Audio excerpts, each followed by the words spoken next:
Hello, and welcome to Keep the Channel Open, a podcast featuring conversations with artists, writers, and curators. My name is Mike Sakazagawa, and this is episode 71. Today's guest is R.O. Kwon. Hey there, folks. Today I'm pleased to bring you a conversation with writer R.O. Kwon. R.O. Kwon is a National Endowment for the Arts Literature Fellow. Her writing has appeared in The Guardian, Vice, BuzzFeed, Noon, Time, Electric Literature, Playboy, San Francisco Chronicle, and elsewhere. She has received awards and fellowships from Yaddo, MacDowell, the Breadloaf Writers Conference, the Sewanee Writers Conference, OMI International, and the Norman Mailer Writers Colony.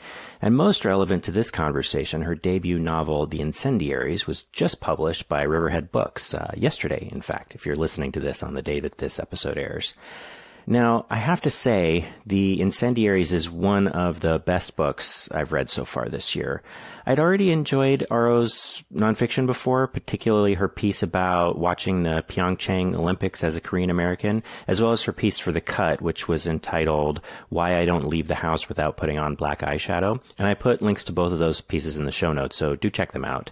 So, yeah, I had liked her essays quite a lot, but this book, this novel, it's really next level. The Incendiaries is the story of Phoebe, a young Korean-American woman, but told from the perspective of her white boyfriend, both of them students at an elite East Coast college. And as the story unfolds, we watch as Phoebe gets drawn into a cult.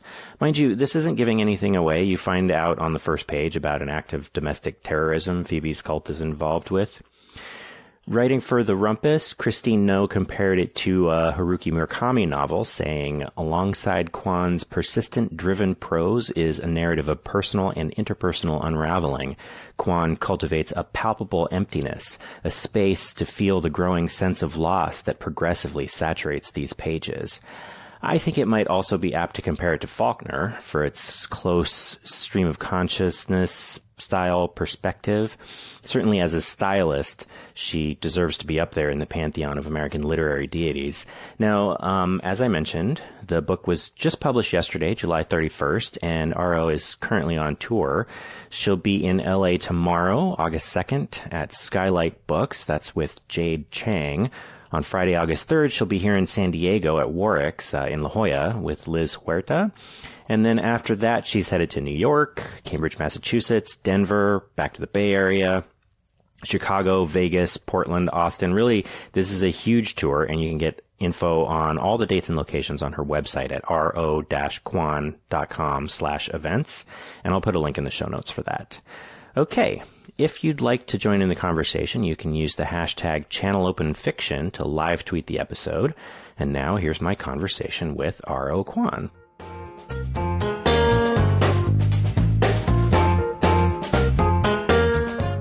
So, one of the things that I always like to do when I'm going to talk to someone is try and think of the first thing of their work that I am familiar with. And I went back through, and I think the first thing of yours that I had read was your essay on BuzzFeed earlier this year.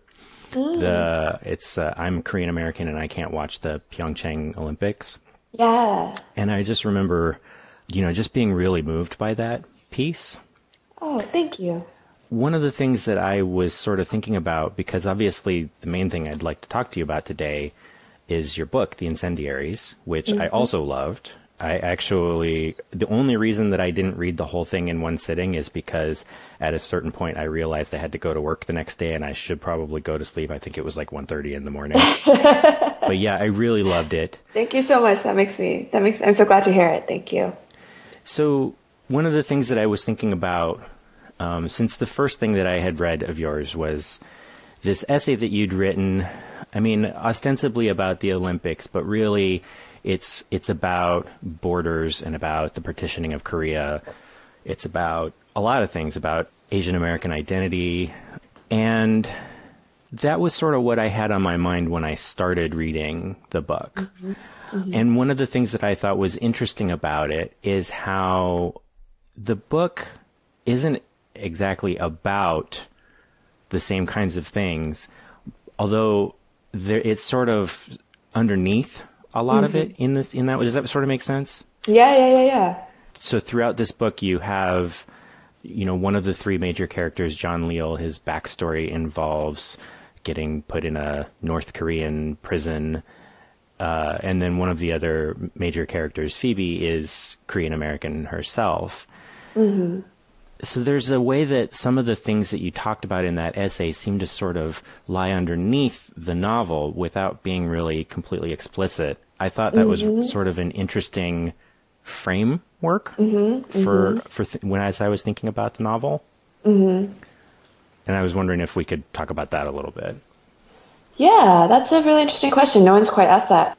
Maybe a way to get at it is when I'm writing, people are often curious, and I'm always curious with other writers.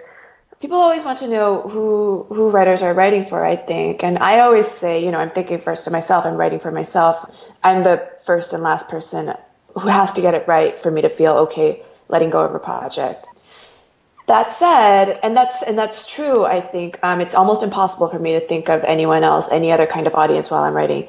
That said, I think beyond that, the first readers I have in mind are people who are more like me. And so Korean Americans, Asian Americans, I'm certainly not centering a straight white American man as a possible reader. And so the ways in which this came up for me are, this is a small thing, but for me, these kinds of decisions, I think, permeate the novel.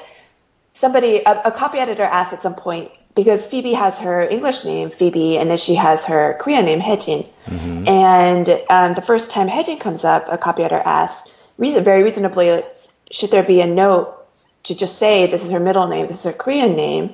And I said no, because any Korean American I know, and I think almost pretty much any Asian American I know, would understand that that's her Korean name, and there wouldn't be any confusion. And so I don't want to explain something that doesn't have to be explained to people like me. And so I think in that way, I hope, the first long review of the book came in the Rumpus just a couple of days ago from this wonderful writer, Christine No. And I found it so moving. I mean, the review was beautifully written and it meant a lot to me, but I found it so moving that when she talked about seeing aspects of her Korean experience reflected in the novel, and that they were small things that she's not even sure other people who aren't Korean or Asian would pick up on, but little things like having Fuji apples cut for you by your parents, things like that, just tiny details that she thinks are common to, and that she's seen in a lot of Korean American families. And the idea that she could see herself reflected on the page, I loved that. Yeah. I mean, it's definitely something that for me has been sort of an interesting experience. It's only been in the past few years that I've started really reading, or even knowing that such fiction was available, fiction that was written by Asian American writers that really sort of includes that kind of representation. It's been a very revelatory experience for me. One of the things that I sort of was thinking about with respect to some of the nonfiction that I'm familiar with of yours is sort of more explicitly about racial and ethnic identity. And so I think what was really interesting to me about the way it's presented in the novel is that I feel like a lot of times for marginalized writers, members of marginalized communities, there's this sort of expectation that those things are going to be front and center, that that's going to be explicitly what everything you write about is about. And here it's definitely there, but it's also sort of more subtle, and I thought that was really fascinating, like a way to sort of both be able to write including these experiences, but also sort of pushing back against the expectation, if that makes sense. Yeah, there's something, I know other writers of color have written at length about this. I think there is still very much an expectation or an assumption that writers of color and writers from other marginalized groups are going to write about and focus on trauma. And I mean, in the Incendiaries, of course, there are varieties of trauma. But I wasn't quite thinking about that as I was writing, but I do think it's important that everyone get to write what feels deepest and truest to them, without ever having to respond to or pander to such assumptions. Mm-hmm. Yeah. I mean, I guess that's sort of what I was thinking, less in terms of the creation of the story and more in terms of, I guess, the publishing of it, because I feel like I don't think anybody we were necessarily writing. I mean, maybe some people do, but I don't think it's necessarily that we would be writing to say, no, I'm not going to write about that, but rather like you want to be able to write about whatever you want to write about. And the act of doing that, you know, and getting that published once you have written it, I don't know, there's something kind of like, to me, a little bit subversive about being a person of color and writing a story that isn't, you know what I'm saying? Like to be able to have like an Asian name on a story that in a lot of ways people wouldn't necessarily think of being an Asian story. You know what I mean? Yeah, yeah. No, I agree with that. No disagreement. So one of the things that you said previously about how you didn't want to write this book centering the sort of straight white American male reader. There's a couple of things about that I sort of thought of when you said that. And one, maybe I'll just do the one first, was that it's really interesting because I feel like the book doesn't do that, right? It doesn't center that reader. But at the same time, like the overwhelming majority of the book is written from that point of view. And that's a really fascinating thing to me, to be able to take especially because the perspective of the book is so close and so tight on Will's sort of emotions and thoughts. Yeah. And he is that in a lot of ways. In a lot of ways, he's like very stereotypically that. Yeah. That was really, I thought, just a fascinating choice as an author. Yeah. So that, I feel as though in so many ways, this book, and with my writing in general, I don't feel as though I make choices. I feel as though in some ways, big questions of point of view and who's telling and who's narrating, first person, third person, all of that. I feel as though it almost feels as though there's a right answer out there and there's a book out there that I'm working my way toward. Like I'm almost excavating my way toward a book that almost feels as though it pre-exists me or something. But with Will, so for the first 2 years I was working on this book, it was a first person book told entirely by Phoebe. And then when I threw all of that away and sort of thought about how I was going to tell this story, I realized that at least for me, and at least with this particular story, and at least with Phoebe, it felt too claustrophobic to remain entirely in Phoebe's head for the length of the book. And I think it's because she's going through so much, what with losing her mother and then falling into a cult and blowing up a building. There's so much going on that I found that it opened up the book for me. It gave me space to have a somewhat more tangential character tell a lot of that story. And a classic example of this, of course, is The Great Gatsby. And I was thinking a lot about that, about what a difference it would have made to The Great Gatsby if Jay Gatsby had told the story, or even if Daisy Buchanan had told the story. So that's part of why Will became the primary narrator of this story. That said, I have been really glad that when people talk about the book to me, they talk about Phoebe being the main character, which makes me glad, because that was what I was hoping to have happen regardless. Oh yeah, definitely. And I will say that with the second book, my second novel, which I've been working on for about 2 years, I'm absolutely determined to keep telling it from from the point of view of the character who's telling it now, who is a Korean American woman. I just want to stay with her.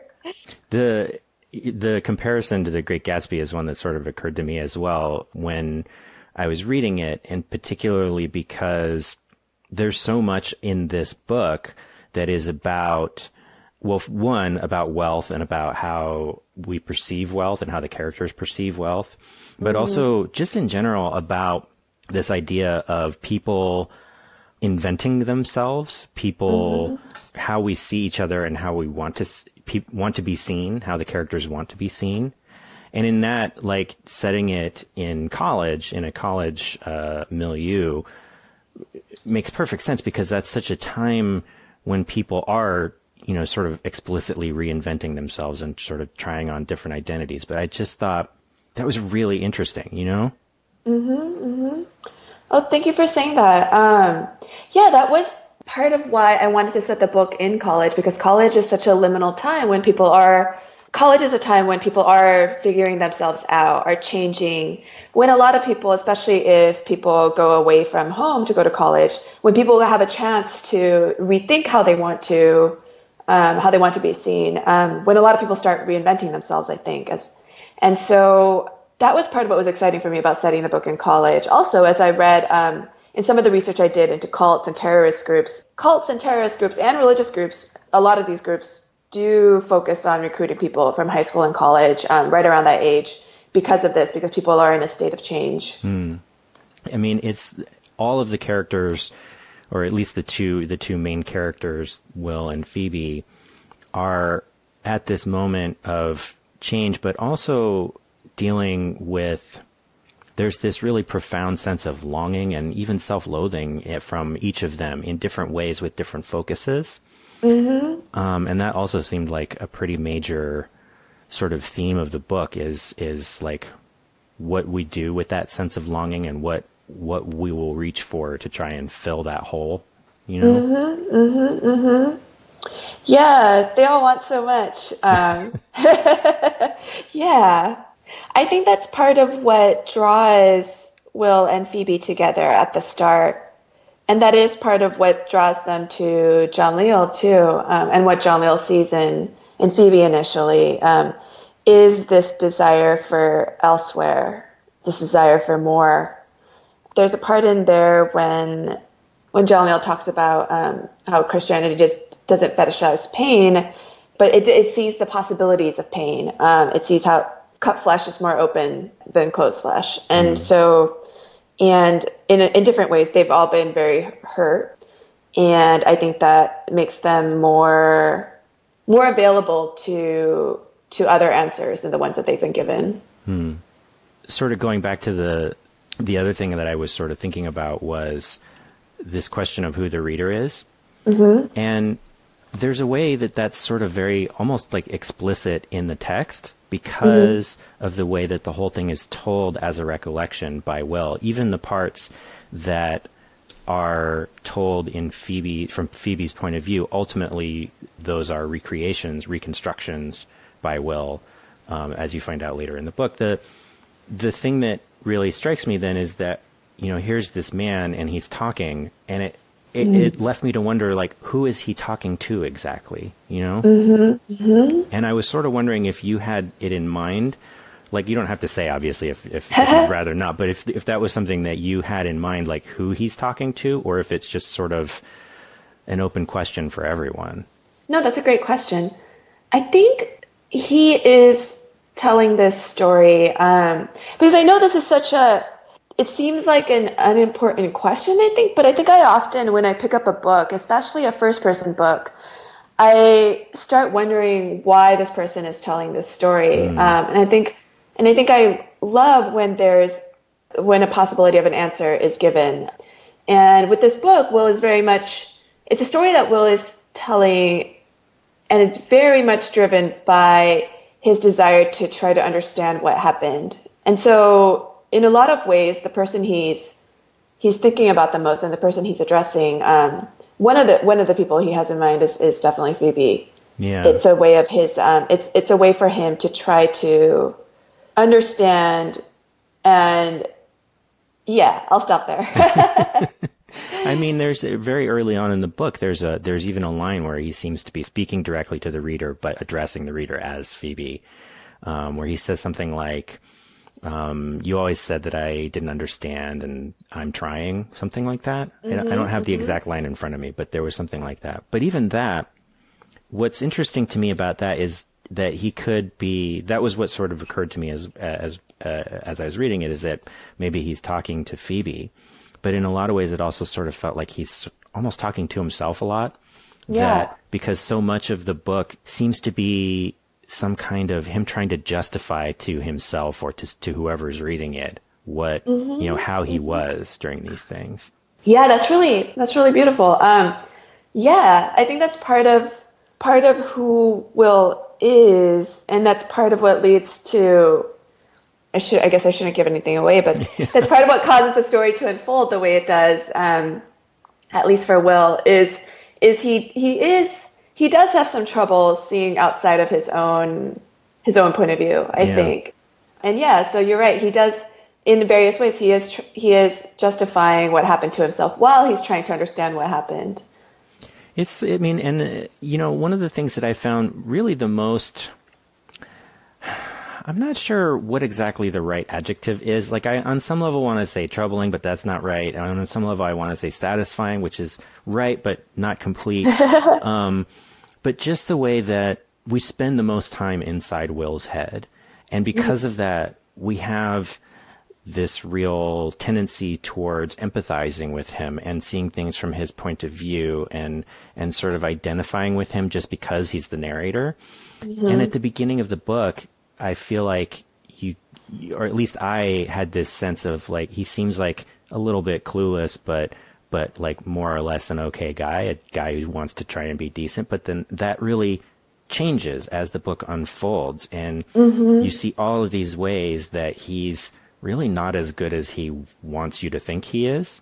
And I found that, especially considering what you were saying before about not centering the straight white male American reader, that like in that way that your opinion of him and what he reveals to you over the course of the book, it reads to me like a critique of straight white American maleness. You know what I mean? I guess what I'll say about that is there's a key instance. Again, I know I personally don't care about spoilers, but I know a lot of people do. So, there's a key instance of sexual violence in the book. And when I realized what was happening, because again, I really don't impose story or character from sort of on high. I feel as though the characters reveal themselves to me and the story reveals itself to me.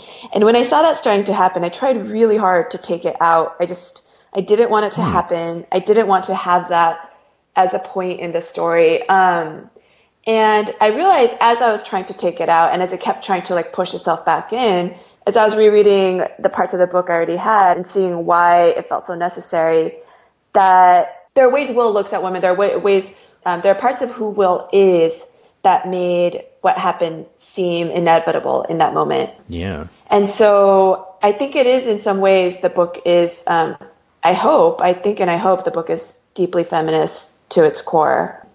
And yeah, so thank you for saying that. Yeah, I'm curious about what that impulse was, like why you wanted to take that part out, like what was going on there. I think that came relatively late in the book, and I think I just didn't want to have sexual violence as a story point. I wanted to write a book without enacting that kind of violence upon a woman, even if it was a woman I had made up. Yeah. I can see that. Yeah. It does really feel inevitable after the way that, because of the fact that you see so much through his eyes and that you get a really detailed and three-dimensional look at how he views women as two-dimensional and how he fantasizes about women, especially Phoebe, or what he notices about them. And actually this also played very strongly into the way that he thinks about Phoebe was so much, I almost wonder if white readers would get it, the way that he tends to see her as inscrutable or, that kind of thing, which is such a stereotype for Asians, especially Asian women, like that. I'm not entirely sure exactly what I want to say about that, except just that it felt so perfect, but also it was done in a way that felt subtle enough to me that I wonder if some readers might even miss that, Someone asked recently, just straight out, does Will have an Asian fetish? And I was actually, of course readers will take what they will from a book, and the book doesn't end when I finish writing it. But to my mind, Will doesn't quite have, Will doesn't really have an Asian fetish. He also has, a sexual relationship with a woman who's not Asian in the book.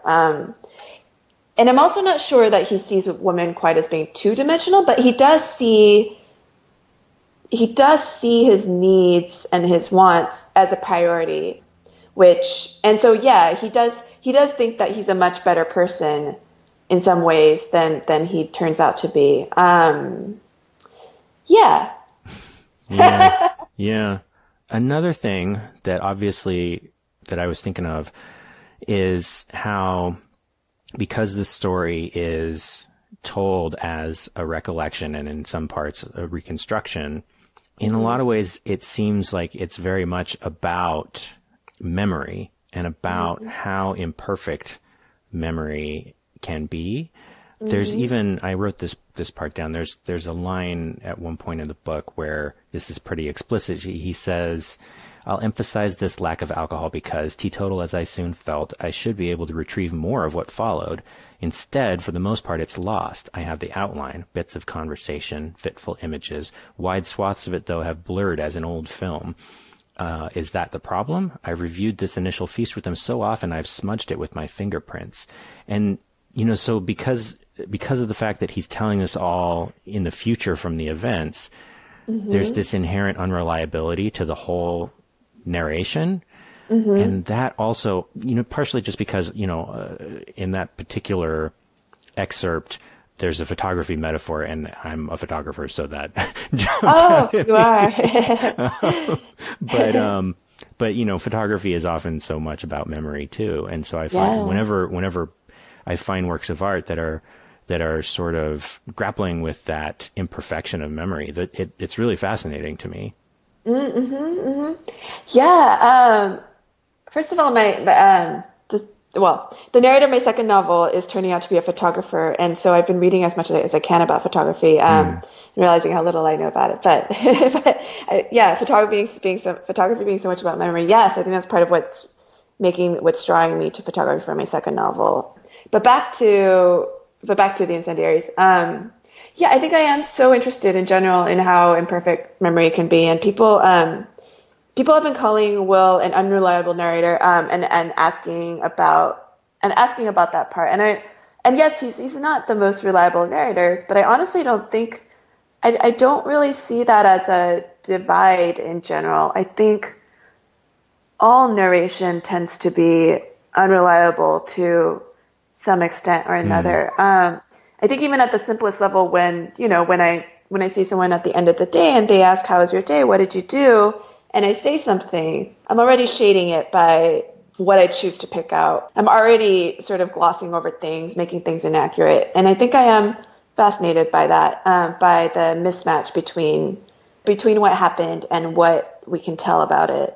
Yeah. It runs through the entire book, and how everything that Will does from his perspective is always colored by, I feel like it's done really skillfully in the way that a real person would, sort of highlight the things that they want to be highlighted, and sort of try and, shove under the carpet the things that they're perhaps not as proud of.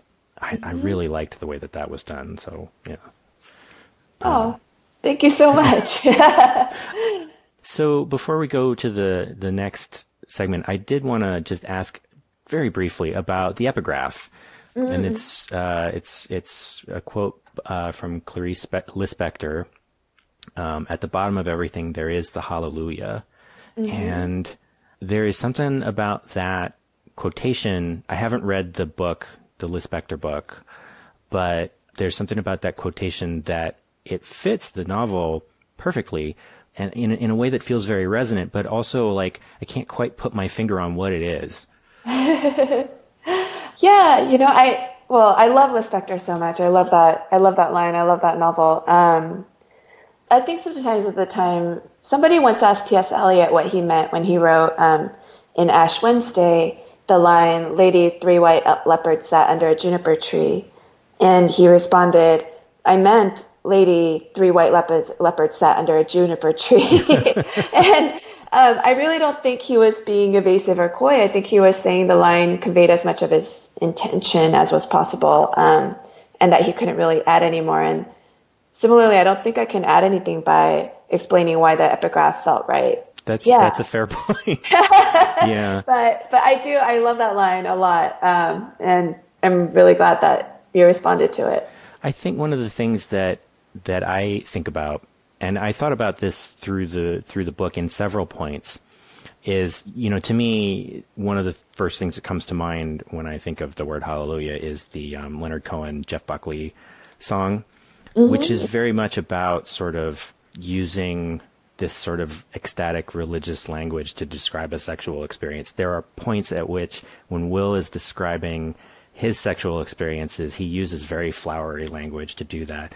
That also reminded me of, in Umberto Eco's The Name of the Rose, there's a sex scene in that which the main character does the same thing. And that sort of juxtaposition of different kinds of ecstasy, whether, spiritual or religious or physical, whatever, there's something about that comparison that seems to me to resound through a lot of the book. Does that feel right to you?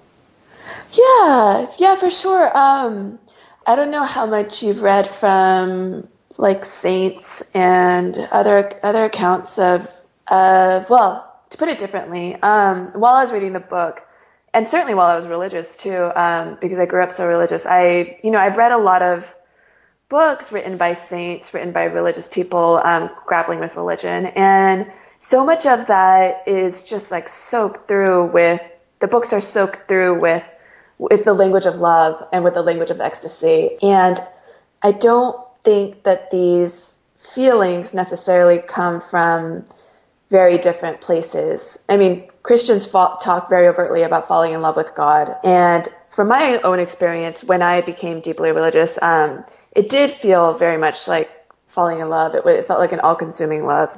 It had all the excitement and passion, if not more, of falling in love with the person. All right. Well, why don't we take a quick little break, and then we'll come back and do the second segment. Okay, that sounds great.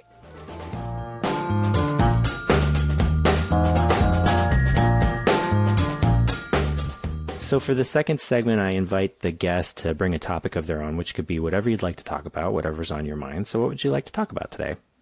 Let's talk about rock climbing, which is the only other thing I do with any regularity other than writing. Well, I guess reading's in there too, but other than reading and writing. Those are in many ways seem almost opposite, reading and rock climbing, although maybe not. What would you like to say about rock climbing?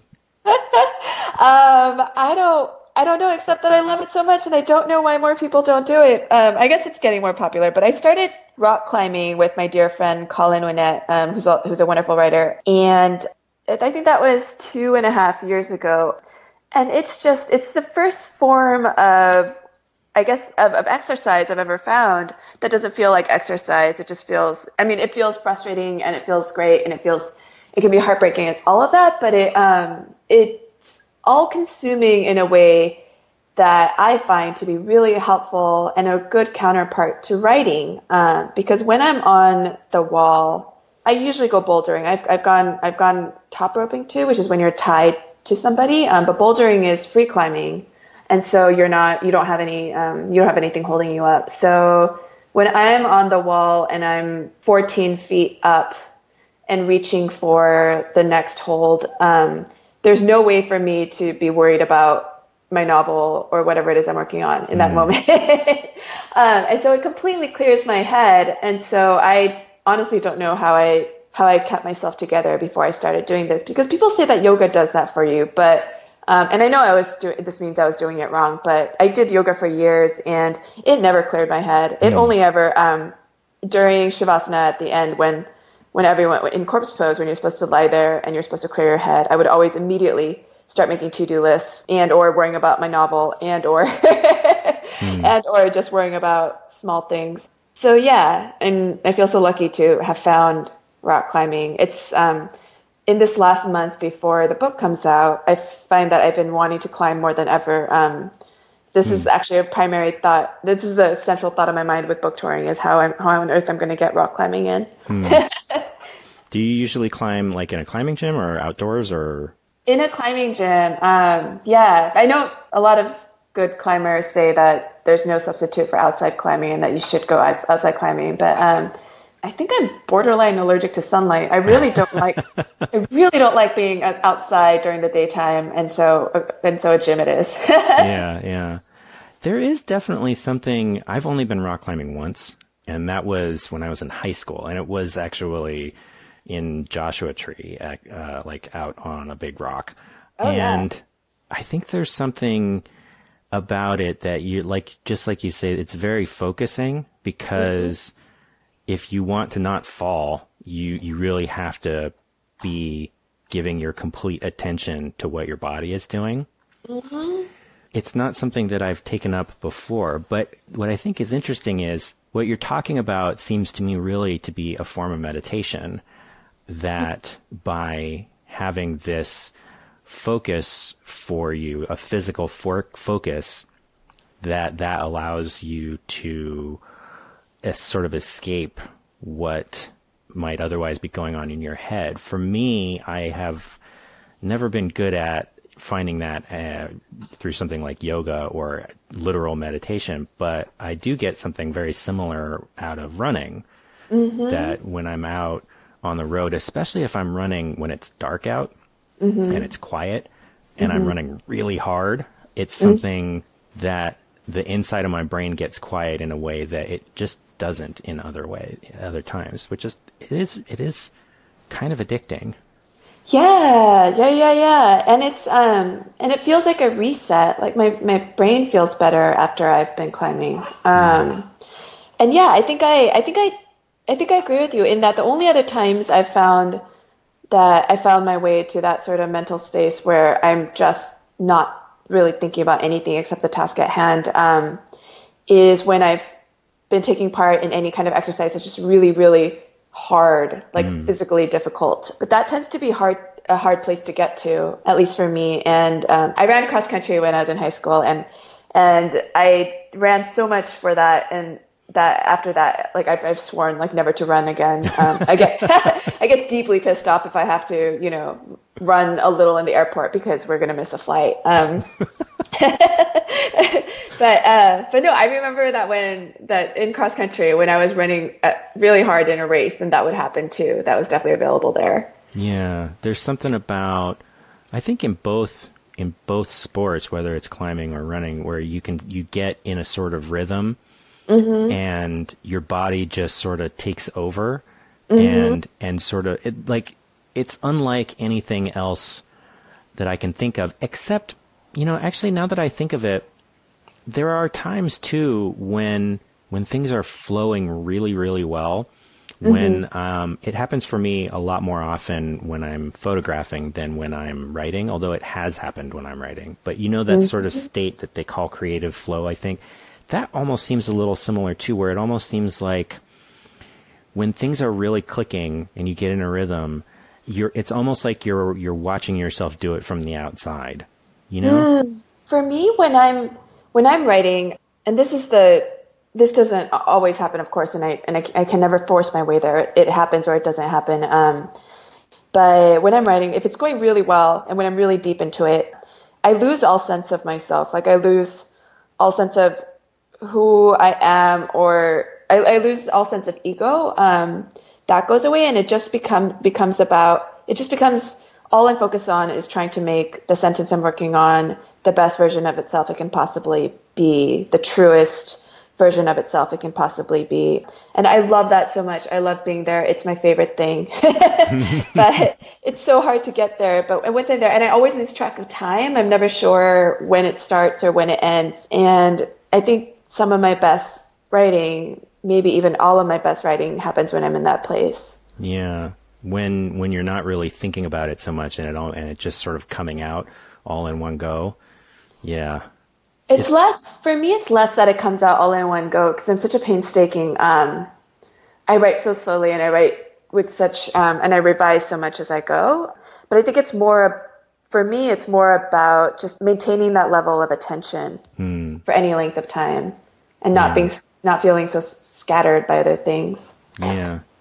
I know for myself that I'm able to focus on things very deeply when I need to, but it takes me a really long time to get into that state. Like there's a sort of activation energy, like sort of slope that I need to get up. And once I can get up over it, then I can focus more. But getting to that point is very difficult. And takes, it's like I can't write for just half an hour because it takes me 45 minutes to spin up. You know what I mean?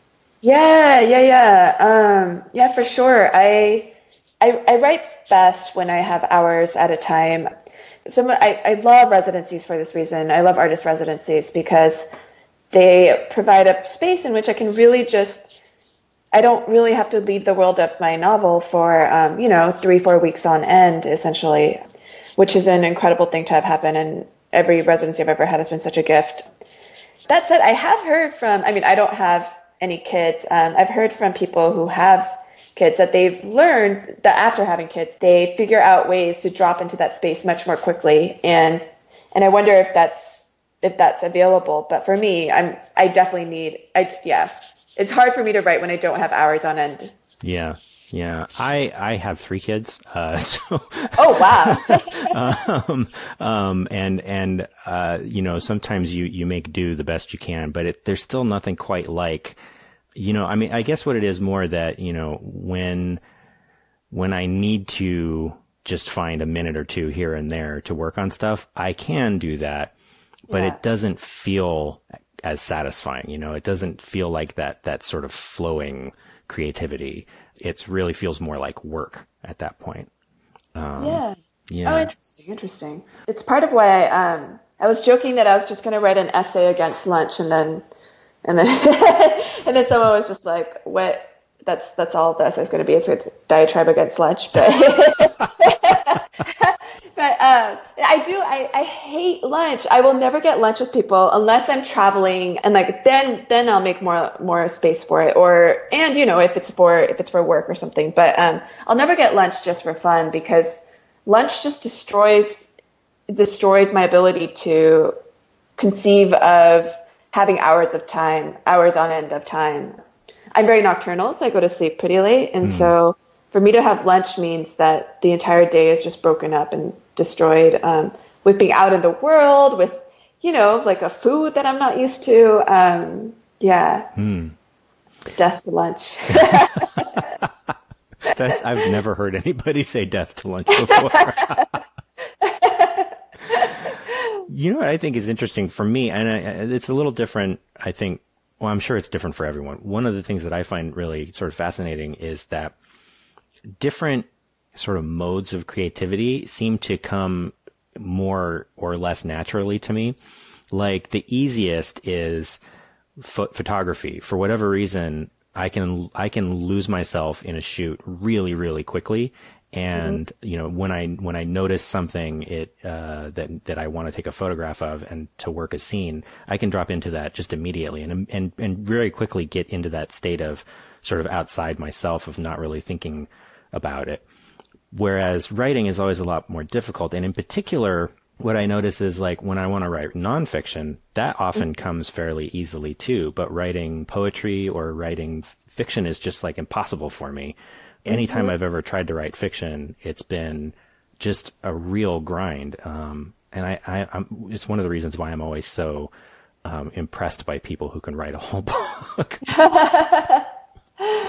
For me, I think I agree that it's harder to drop into, for me, to drop into writing fiction. I have a lot of rules in place for myself. Well, over these past several months, it's been different. But for most of the 10 years I was writing this book, I had a lot of rules in place. And one rule that I found to be really helpful was to just go immediately from waking up to my novel, even to the extent that I love really good coffee. San Francisco has incredible coffee.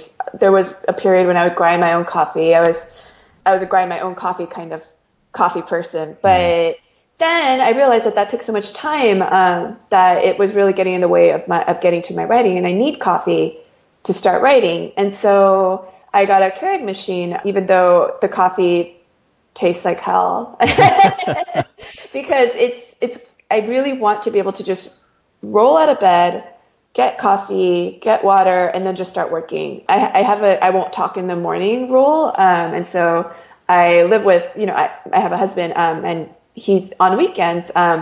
We had to find a rhythm in which I refuse to talk to him until I've gotten a few hours of writing in for the day. And and I think it's because it feels most seamless to go straight from dreaming to a different kind of dreaming to fiction writing, which is its own kind of dreaming for me. Yeah. Well, so I think we're getting pretty close to time here, but there's one question that I always like to end with, and that is whether there is a piece of art or literature or just general creativity that you've experienced recently that meant something to you.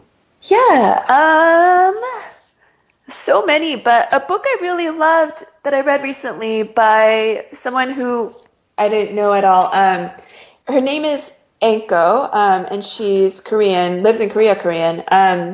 And it's a graphic novel called Bad Friends. It's going to be out this fall from Drawn and Quarterly. And I read it in one sitting. I needed water, but I just didn't want to get up, is how captivated I was by this book. And it's about a friendship, a pivotal friendship in a girl's life. But it's also about sort of cycles of violence and abuse, and about what love can do for you and what it might not be able to do. I just found it so powerful, and I was really excited by it. I'm really excited. It's already been out in Korea, and it has been out in France, but it's coming out in the US this fall. So All right. Well, I will look forward to that. Well, I wanted to say thank you. I really appreciate you taking the time talking with me. Yeah, of course. Thank you. I'm so glad we got to do this.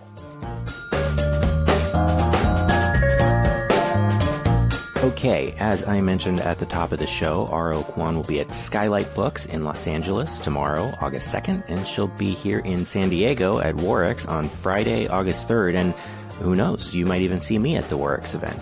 For a full listing of all of R.O.'s upcoming events, you can check out her events page at ro-kwon.com/events, and there's a link in the show notes for that. And that is our show. If you'd like to get in touch, you can find all of the show's contact and social media info in the show notes. If you'd like to support the show, a monthly pledge in any amount to our Patreon campaign is greatly appreciated. You can find that at patreon.com/sakeriver. That's sake like the drink and river like river.